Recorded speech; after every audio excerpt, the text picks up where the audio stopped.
Hello viewers, Manju's কিচেনে সবাইকে স্বাগতম। আমাদের আজকের পর্বে রয়েছে হোমমেড পনিরের রেসিপি। খুব কম খরচে কিভাবে সম্পূর্ণ নির্ভেজাল উপায়ে আপনারা বাড়িতেই তৈরি করতে পারবেন দোকানের মতো পনিরের রেসিপি, তারই একটা ভিডিও আপনাদের সাথে শেয়ার করব। তো ভিডিওটি ভালো লাগলে অবশ্যই একটা লাইক করবেন, আর চ্যানেলে নতুন থাকলে চ্যানেলটাকে সাবস্ক্রাইব করে দেওয়ার অনুরোধ রইল। তো সবার প্রথমে আমি নিয়েছি ফুল ফ্যাট দুধ। তো এই দুধটা কিন্তু আমাদের বাড়িরই দুধ, আমাদের বাড়িতে একটা গাই আছে, সেই গায়ের দুধ আমি নিয়েছি। এখানে 2 লিটার দুধ আমি নিয়েছি।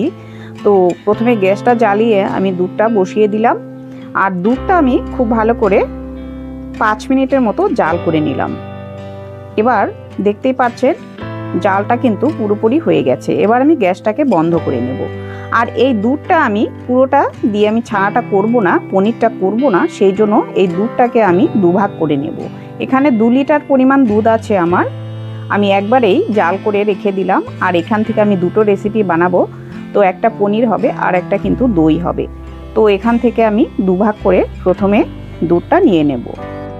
তো বন্ধুরা, এবার কিন্তু আমার দুধটা জাল হয়ে গেছে। এবার আমি গ্যাসটা বন্ধ করে দিলাম। তো আপনারা বুঝতেই পারছেন দুধটা সেরকমও কিন্তু জাল করতে হবে না, শুধুমাত্র ফুটিয়ে নিলেই হয়ে যাবে। এই পর্যায়ে করে আমি কিন্তু দুধটাকে ফুটিয়ে নিলাম। আর এখান থেকে আমি দুধটা দুভাগ করে নিচ্ছি, যেহেতু আমার এতখানি দুধ লাগবে না, সেই জন্যই কিন্তু আমি দুভাগ করে নিলাম। তো আপনারা পরিমাণে যতটুকু লাগবে ততটুকুই নেবেন।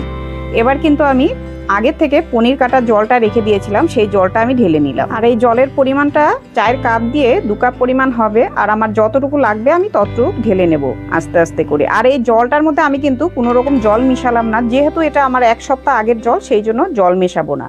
আর যদি আপনার পুরানো জল থাকে সেই জন্য কিন্তু বেশি টক হয়ে যাবে, সেই জন্য জলটা একটু করে মিশিয়ে নেবেন।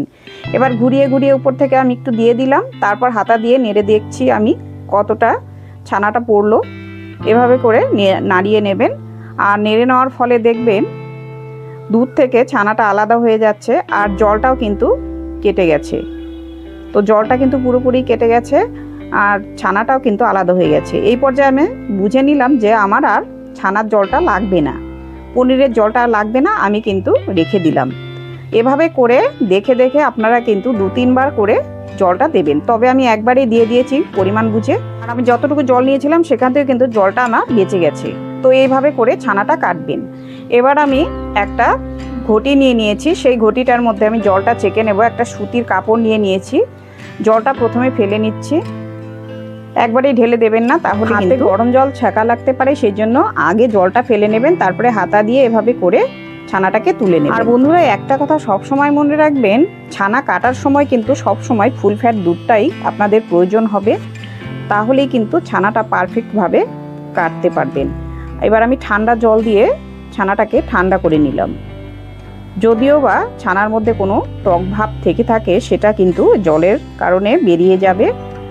এবার ভালো করে চিপে নিচ্ছি। তো দেখুন কি সুন্দর ছানা হয়ে গেল। এবার এই জলটা যে আছে, এই জলটা কিন্তু আপনারা চাইলে এটা স্টোর করে রেখে দিতে পারেন, পরবর্তীকালে ছানা কাটার সময় কিন্তু আপনাদের এই জলটা দিয়েই কেটে নিতে পারবেন। এবার আমি কাঁসার থালের ঝাঁপ দিয়ে আমি চাপা দিয়ে রাখবো, উপরে একটা শিল দিয়ে দেব। তো এইভাবে করে ভার দিয়ে রাখলাম। আপনারা যে কোনো ভার দিয়ে ছানার পুটলিটাকে চাপা দিয়ে দেবেন। এবার 10 থেকে 15 মিনিট পর আমি ফিরে আসছি। 10 থেকে 15 মিনিট পর আমি ফিরে আসলাম। এবার ছানার পুটলির থেকে আমি কিন্তু কাপড়টা ছড়িয়ে নেব। আর এক্সট্রা জল যেটা ছিল ছানার মধ্যে, সেটা কিন্তু বেরিয়ে গেছে চাপ দেওয়ার ফলে। তো এইভাবে একটা ভারী কিছু দিয়ে চাপ দিয়ে রাখবেন, তাহলেই কিন্তু ছানার থেকে এক্সট্রা জলটা বেরিয়ে চলে আসবে। এবার আমি কাপড়টা খুলে নিচ্ছি। দেখুন কি সুন্দর ছানা পড়ে গেছে, এটা পনির হয়ে গেল। আর পনিরটা দেখুন কতটা সুন্দর, আর কিন্তু সফটও হয়েছে পনিরটা। এবার আপনাদেরকে কেটে দেখাচ্ছি। তো দেখুন বন্ধুরা কতটা সফট হয়েছে, আমি কাটছি, আপনারা বুঝতেই পারছেন। তো এভাবে করে ঘরে বানিয়ে নেবেন পনির। আর আমরা কিন্তু বাজার থেকে অনেক দাম দিয়ে এই পনির কিনে খাই, তবে আমরা যদি ফুল ফ্যাট দুধ দিয়ে এভাবে করে পনির বানিয়ে ঘরেই খেতে পারি, তাহলে আমরা কেন বাজার থেকে পনির কিনে খাবো? তাহলে বন্ধুরা, আমার ভিডিওটি আপনাদের কেমন লাগলো? এভাবে করে ছোট বড় আকার করে আপনারা পনির বানিয়ে নিন, আর পনির বানিয়ে রেসিপি বানান। আপনাদের খুব ভালো লাগবে। আর এই পনির স্টোর করে আপনারা 1 মাস অবধি ফ্রিজে করে ফ্রিজার করুন, খুব ভালো লাগবে। তো রেসিপি ভালো লাগলে একটা লাইক করুন, এভাবেই সঙ্গে থাকুন, দেখতে থাকুন মঞ্জুস কিচেন। ধন্যবাদ।